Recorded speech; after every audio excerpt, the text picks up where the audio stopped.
Hyundai Accent 2019. Papakita ko sa inyo kung paano i-timing.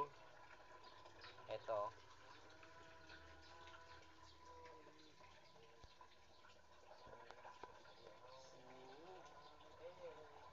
Ayan yung timing mark.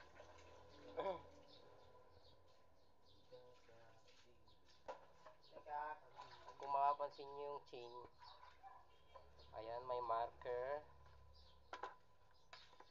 Tapos ito nakatapat dito. Or dito sa cam holder, ayun. Ayun siya. Then ito nakatapat din. Sa chain naman, kung napapansin nyo yung isang chain dyan ay medyo maitim, doon din siya nakatutok. Pati dito sa isa, ayan, nakatutok yan. Ayun yung marker sa cam holder. And then sa chain, ayan, kung mapapansin nyo, medyo maitim. Then dito tayo sa baba, sigunyal or crankshaft sigunyal. Ito yan, oh. Ayun yung marker, yung point, tapos yung chain na medyo maitim. So kailangan nakatapat yan. Ayun lang, share ko lang kung paano mag-timing ng Hyundai Accent 2019.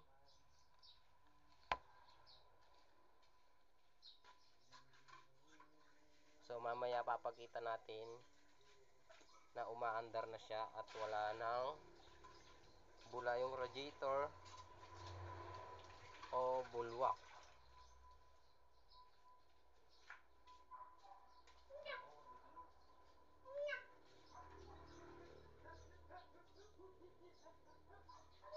Then ito yung tensioner niya, pinihit ko nga pala or nilock ko para makabit yung chain. Yan yung nagpapahigpit sa timing chain. Kapag umaandar yan, may play yan. So ayun lang.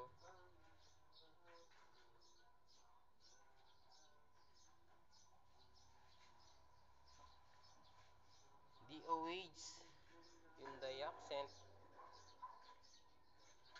Then wala din pala tong valve adjustment, valve lifter din to.